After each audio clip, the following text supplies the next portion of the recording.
नमस्कार, दृष्टि आईएएस के एडिटोरियल एनालिसिस में आपका फिर से स्वागत है। मेरा नाम है नील। आज का संपादकीय हमने लिया है इंडियन एक्सप्रेस अखबार से। प्रदूषण के विषय पर है, लिखा है फिरोज वरुण गांधी साहब ने, जो कि भाजपा के लोकसभा एमपी हैं। ये संपादकीय हमने क्यों लिया है?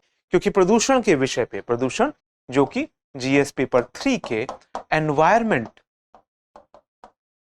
पेपर के अंदर कवर होता है, उसमें ये संपादकीय तमाम समस्याओं की बात करता है। 5 प्रमुख समस्याओं की बात करता है, उनके समाधान क्या हो सकते हैं उनकी बात करता है, ये समाधान कहां कहां अपनाए जा चुके हैं इसकी भी बात करता है। तो इस प्रकार से बहुत ही सारगर्भित, बहुत ही कॉम्प्रिहेंसिव एडिटोरियल है। ब्रॉड एनालिसिस कर लेते हैं। शुरुआत में वरुण गांधी साहब कुछ डेटा कोट करते हैं कि कितना अधिक प्रदूषण है, वो कितनी अधिक मृत्युओं के लिए जिम्मेदार है।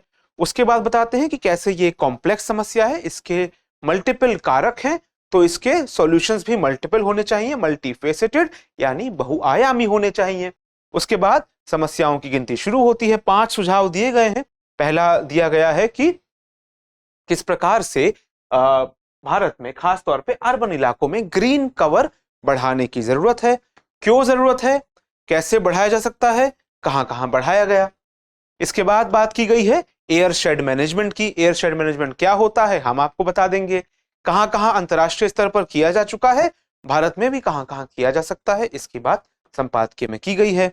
फिर तीसरा वाटर पॉल्यूशन की बात की गई है कि भारत में उसकी अभी दिशा क्या है, दशा क्या है, कैसे दशा दिशा सुधारी जा सकती है, कहां कहां सुधारी गई है। तीसरी सुझाव ये हो गया। चौथा सुझाव दिया गया है वेस्टेज से जुड़ा, सीवेज वेस्टेज, अनऑथराइज्ड कॉलोनीज और कॉलोनीज से आने वाला वेस्टेज, तो उसकी क्या समस्या है, क्या समाधान हो सकता है, कहां कहां समाधान हुआ है, उसकी चर्चा है।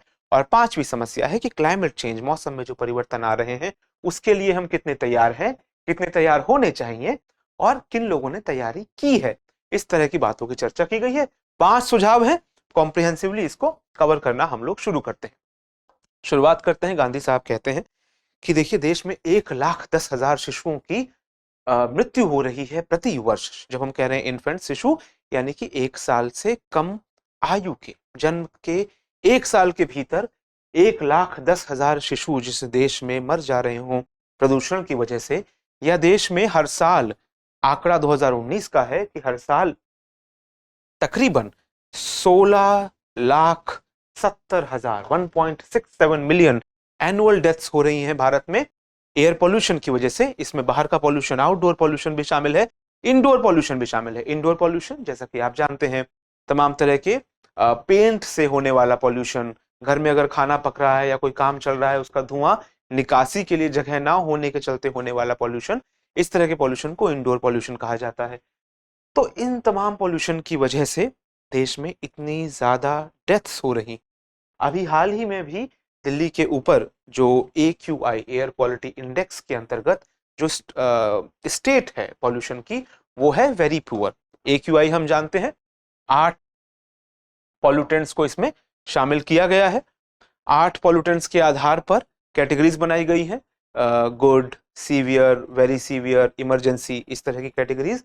तो इसमें वेरी पुअर कैटेगरी अभी भी दिल्ली और आसपास के इलाकों में छाई हुई। तो समस्याएं गिना दी गई, समस्याएं हृदय विदारक। अब हम बात करते हैं समाधानों की। समाधान पर आने से पहले पहली बात जो समझ लीजिए कि एयर पॉल्यूशन मल्टीपल कारकों की वजह से हो रहा है। बहुत सारे कारक इसके लिए जिम्मेदार हैं, जैसे पराली का जलना या फसलों के बाद फसलों का क्रॉप बर्निंग, इसके अलावा डस्ट, इसके अलावा इंडस्ट्रियल पॉल्यूशन, तमाम तरह के कारण हैं। तो अगर सेंटर और स्टेट, तमाम तरह की राज्य सरकारें अगर आपस में उलझे नहीं और एक चित्त होकर इस समस्या के सुलझाने की कोशिश करें, तो हम देखेंगे कि बहुआयामी उपाय हम कर पाएंगे। जैसे पहला होगा कि ग्रीन कवर को बढ़ाना होगा ताकि डस्ट पॉल्यूशन को कम किया जा सके।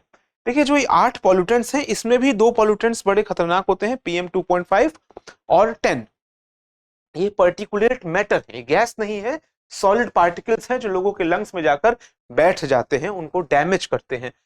इसी प्रकार से डस्ट एक बहुत बड़ा कारक है भारतीय शहरों में, क्योंकि लगातार कंस्ट्रक्शन का काम चल रहा है। भारतीय शहरों में डस्ट, धूल अधिक पाई भी जाती है, तो वो भी एक पोल्यूटेंट का काम करती है। तो उसको रोकने का क्या तरीका है कि आप ग्रीन कवर बढ़ाइए। समस्या समाधान। और देखें समाधान कहां कहां लागू हुआ है। जैसे अहमदाबाद ने अर्बन फॉरेस्ट के साथ एक्सपेरिमेंट किया। अर्बन फॉरेस्ट कोई अलग खास तकनीकी बात नहीं है। शहरों में ग्रीन कवर को बढ़ाने के लिए पब्लिक और प्राइवेट लैंड पर एक प्रकार से छोटे छोटे फॉरेस्ट डेवलप किए जाते हैं पेड़ लगाकर, तो उसी को हम अर्बन फॉरेस्ट कहते हैं। याद रखने वाली क्या बात है, एक तकनीक की हम बात करेंगे। तो अहमदाबाद ने अपना 43rd अर्बन फॉरेस्ट जून 2021 में इनॉग्रेट किया। उस फॉरेस्ट में 20,000 वृक्षों को मियावाकी तकनीक द्वारा 7,625 स्क्वायर मीटर में लगाया गया। मियावाकी तकनीक आपको पता होनी चाहिए। अकीरा मियावाकी साहब जापान के एक बहुत बड़े बॉटनिस्ट थे। उनकी ये तकनीक है। तकनीक में खास क्या है कि बहुत डेंस फॉरेस्ट उगाए जाते हैं। पहले जो नर्सरी में पेड़ों को थोड़ा थोड़ा बड़ा कर लिया जाता है और फिर बहुत नजदीक नजदीक करके उनको प्लांट किया जाता है एक भूमि पर, और फिर 3 साल के अंदर वो इतना डेंस फॉरेस्ट डेवलप होने लगता है कि आपको उसमें ध्यान देने की जरूरत नहीं होती। तो 20 साल के अंदर वो जंगल डेवलप हो जाता है। आमतौर पे इतना बड़ा जंगल, इतना घना जंगल बनने में 200 से 300 साल लगते हैं। इसको मियावाकी टेक्निक कहते हैं। उन्हीं बॉटनिस्ट जो थे मियावाकी साहब, उनके नाम के सम्मान में। तो इस तकनीक का इस्तेमाल करते हुए अहमदाबाद ने काम किया है। चंडीगढ़ अब डिक्लेयर कर चुका है कि हमारे शहर का 46% इलाका ग्रीन है। इसी प्रकार से चेन्नई में एक एनजीओ है ठुआकन, उसने 25 मियावाकी फॉरेस्ट लगाए 65,000 वृक्षों वाले।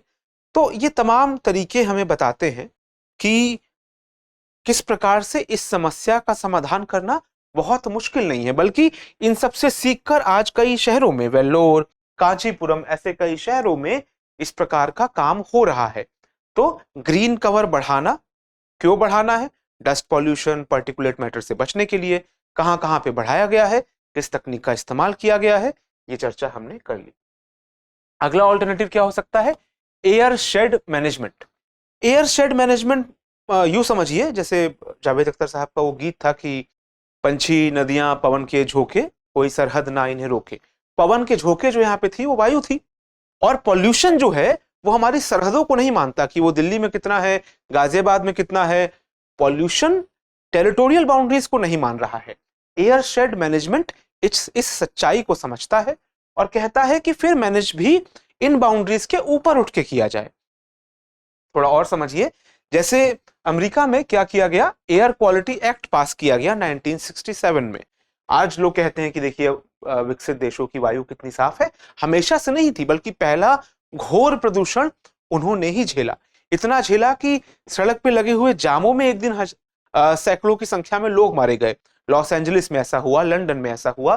तो फिर एक एक्ट पास हुआ, एयर क्वालिटी एक्ट 1967 में, जिसमें कैलिफोर्निया, वही कैलिफोर्निया जहां 19वीं शताब्दी में गोल्ड रश आया था, और उस गोल्ड रश के बाद वहां पे पर्यावरण को तहस नहस कर दिया गया था, तो उस कैलिफोर्निया में लागू हुआ। तो कैलिफोर्निया को 35 ऐसे डिस्ट्रिक्ट्स में डिवाइड किया गया जिनके ज्योग्राफिकल और मौसमी आंकड़े एक जैसे थे। उनके पॉल्यूशन का ट्रेंड एक जैसा था, एक ही समय पे पॉल्यूशन बढ़ता था। हवा का बहाव उन सब जगहों पे एक जैसा था, एक साथ जुड़ा हुआ था। तो जो एक साथ जुड़े हुए थे उनको एक साथ कैटेगराइज किया गया। उनको वहां कैटेगराइज करने के बाद उनके सोर्स पर रोक लगाई गई, उसको सफाई पर भी उसी तरह से एकीकृत तरीके से ध्यान दिया गया। इसको कहा जाता है air shed management. Important word है, उभरता हुआ वर्ड है। तो ये अप्रोच कितना सक्सेसफुल रहा कि अमेरिका में 2010 से 2019 के बीच कैलिफोर्निया में एमिशंस 98% घट गए। ये बहुत ज्यादा सफल प्रयास साबित हुआ। इसी प्रकार से लंदन में, सेंट्रल लंदन में एक ultra low emission zone develop किया गया। वहां पे फिर कुछ दूसरे कदम भी उठाए गए, जैसे वहां पर गाड़ियों को घुसने पर 75 ग्राम प्रति किलोमीटर से ऊपर पॉल्यूशन पे बहुत अधिक फाइन लगा दिया गया, या बहुत अधिक ड्यूटी लगा दी गई, ताकि लोग डिस्करेज हों गाड़ियों के प्रयोग को लेकर, खासतौर पे उन इलाकों में जहां पर पॉल्यूशन को अदरवाइज मैनेज करना मुश्किल था। तो इस प्रकार से लॉस एंजलिस में, लंदन में इस प्रकार के एयर शेड मैनेजमेंट को अपनाया जा चुका है, आजमाया जा चुका है। भारत में भी इसको अपनाने और आजमाने की जरूरत है। तीसरा सुझाव वाटर पॉल्यूशन से जुड़ा। वाटर पॉल्यूशन भारत में एक बड़ी समस्या है।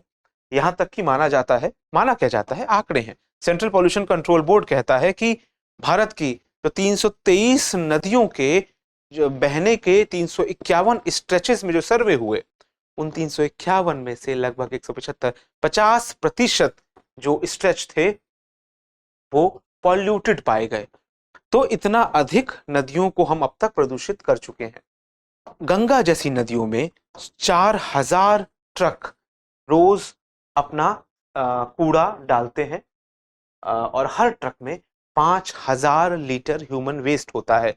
तो इतना अधिक हम अपनी नदियों को प्रदूषित कर रहे हैं, एक दिन तो उसकी सीमा खत्म हो ही जाएगी।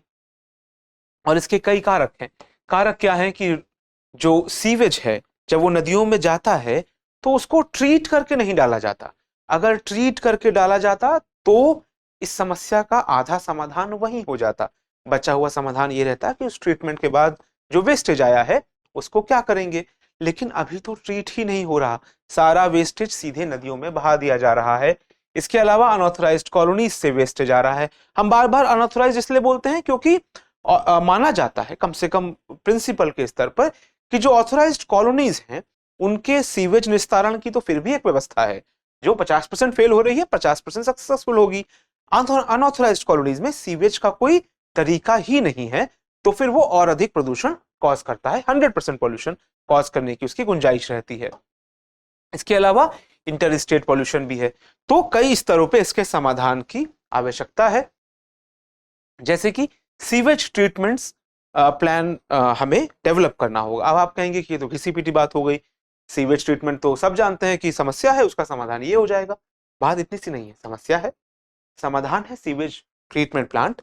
बट ऐसे प्लांट जिनका स्टार्टिंग से लेकर एंड यूजर तक, जो लोग इसको इस्तेमाल करने वाले हैं वहां तक, पॉलिसी से लेकर जो लोग इनके इस्तेमाल करने वाले हैं वहां तक एक एकीकृत प्लान डेवलप हो सके। उदाहरण के तौर पर मैंगलोर सिटी कॉरपोरेशन ने क्या किया कि इंडस्ट्रियल यूजर्स को, वहां का जो इकोनॉमिक जोन था, स्पेशल इकोनॉमिक जोन था, वहां के इंडस्ट्रियल यूजर्स को कहा कि हम आपको पानी की सप्लाई इस शर्त पे देंगे कि जो सीवेज ट्रीटमेंट का हमारा पूरा शहर का खर्चा आ रहा है उसका 70% आप वहन कीजिए। और ये दोनों के लिए विन विन था। तो उस सप्लाई की कॉस्ट एसईजेड ने उठाई और उसको उस धन से वहां के सीवेज ट्रीटमेंट का काम वहां के सिटी कॉर्पोरेशन ने किया। अगली समस्या इसी से जुड़ी हुई है कि ये जो सीवेज का वाटर है या अनट्रीटेड वेस्ट है, उसके लिए सीवेज नेटवर्क डेवलप करने का काम ऐसे भी किया जा सकता है, जैसे कि एक कस्बा है चेन्नई शहर में जिसका नाम है अलंदूर। तो अलंदूर में 2000 के आसपास कोई सीवेज लाइन नहीं थी पूरे कस्बे में। तो फिर वहां की लोकल म्युनिसिपैलिटी ने वहां की रेजिडेंट वेलफेयर एसोसिएशंस के साथ मिलकर एक ड्राइव चलाई कि हर रेजिडेंट वेलफेयर एसोसिएशन और घरों से पैसा जमा किया गया। 1000 रुपए, 1500 रुपए जमा किए गए। कुल मिलाकर लगभग 12.5 करोड़ रुपए जमा हुए। इस सारे 12.5 करोड़ रुपए से करीबन 5600 मैनहोल बनाए गए, सीवेज कनेक्शंस दिए गए तकरीबन 24,000 घरों को, और एक सीवेज ट्रीटमेंट प्लान बनाया गया। तो देख रहे हैं, इसको कहा जाता है प्लान, जिसमें कि आप स्टार्टिंग के यूजर से यानी मैनहोल्स से लेकर अंतिम सीवेज ट्रीटमेंट प्लान तक की एक प्लानिंग कर रहे हैं। वो की गई और फिर इस तरीके को तमिलनाडु की कई दूसरी म्युनिसिपैलिटीज ने रिपीट किया। तो ये भी एक तरीका है जो अपनाया जा सकता है इस परिवर्तन को लाने के लिए। छोटे छोटे स्तरों पर जो अर्बन लोकल बॉडीज हैं उनको ये काम करना चाहिए या बेस्ट प्रैक्टिसेस से सीखना चाहिए। और आखिरी सुझाव आता है क्लाइमेट चेंज से जुड़ा हुआ। क्लाइमेट चेंज से जुड़ा सुझाव क्या है? कहा जा रहा है कि 40% से ज्यादा भारतीय 2050 आते आते वाटर स्कार्सिटी को फेस करेंगे, महसूस करेंगे कि जितने पानी की उनको आवश्यकता है उतने पानी तक उनकी पहुंच नहीं है। तकरीबन 3.5 करोड़ लोग भारत में 2050 के आसपास अर्बन फ्लडिंग या कोस्टल फ्लडिंग से कम कोस्टल क्षेत्रों में रहने वाले लोग फ्लडिंग से जूझने लगेंगे। अब ये तो हो गई समस्याएं। अब बात करें कि अब तक समाधान कितना हुआ है, तो मात्र 16 शहरों ने कोई ऐसा प्लान दिया है जिसमें कि क्लाइमेट चेंज का जिक्र किया हो। और मात्र उन 16 में भी मात्र 8 शहरों ने बात की है सस्टेनेबिलिटी रिलेटेड टारगेट्स की। आप जानते हैं कि एक SDG गोल्स हैं, सस्टेनेबल डेवलपमेंट गोल्स हैं। इन सस्टेनेबल डेवलपमेंट गोल्स में वो कौन सा गोल है, आप मुझे कमेंट सेक्शन में बताइए, जो कि बात करता है क्लाइमेट एक्शन की। इन गोल्स को अगर हमें पाना है साल 2030 तक, तो ऐसे तो नहीं चल पाएगा कि हमारे मात्र 8 शहर ही सस्टेनेबल क्लाइमेट एक्शन या क्लाइमेट एक्शन की बात करें, सस्टेनेबल सिटीज की बात करें, ऐसा तो हो नहीं सकता। तो ऐसे में हमें कैसा अप्रोच अपनाना पड़ेगा, एक सिस्टम बेस्ड अप्रोच अपनाना पड़ेगा।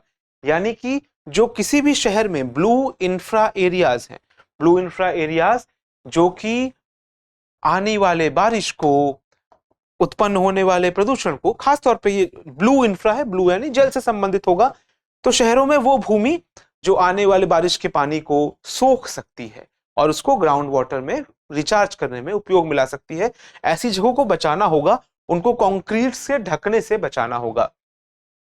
घरों के स्तर पर जहां तक बात करें तो रेन वाटर हार्वेस्टिंग की कोशिश की जा सकती है कि लोगों में अवेयरनेस आए कि वो रेन वाटर हार्वेस्टिंग बढ़ाएं। टेरेस गार्डन जैसी बातों की शुरुआत की जा सकती है कि लोग अपने छतों पर जितना ही उनके पास स्पेस है उसी में कम से कम एक गार्डन के लिए स्पेस तो बनाएं। आप कहेंगे उससे क्या हो जाएगा? बात केवल ये नहीं है कि वो गार्डन अपने आप में कितना कुछ कर लेगा, छोटे छोटे बूंद से सागर बनता है, ये एक कहावत ही नहीं है। इस बात से भी महत्वपूर्ण है कि जब लोग छोटे से क्षेत्र में भी वो गार्डन रखते हैं, थोड़ा प्रकृति से जुड़े रहते हैं, तो उनके अंदर एक संवेदना डेवलप होती है। वो संवेदना उतनी ही महत्वपूर्ण है जितना कि वो गार्डन है। तो ये दोनों बातें महत्वपूर्ण हो जाती हैं। इसी प्रकार से रेजिडेंशियल बिल्डिंग्स के आसपास, उनके पास तो छत नहीं है, तो ऐसी रेजिडेंशियल बिल्डिंग्स के आसपास एक ग्रीन कॉरिडोर बनाया जा सकता है, क्योंकि भूमि तो होती ही है बिल्डिंग बनने के बाद।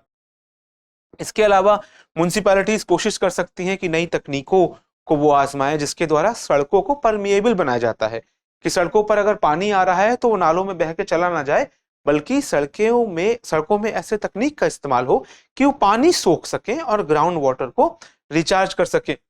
स्पॉन्ज सिटीज, स्पॉन्ज हम जानते हैं क्या होता है, कि जिसमें जितना पानी डाला जाए ये चीजों को सोख लेता है और फिर भी अपनी शेप बना के रखता है। तो हमें अपने शहरों को भी ऐसा बनाना होगा कि जो प्राकृतिक नेमतें शहरों को मिले वो उसको कम से कम वेस्ट ना होने दे, उसको एब्जॉर्ब कर सके।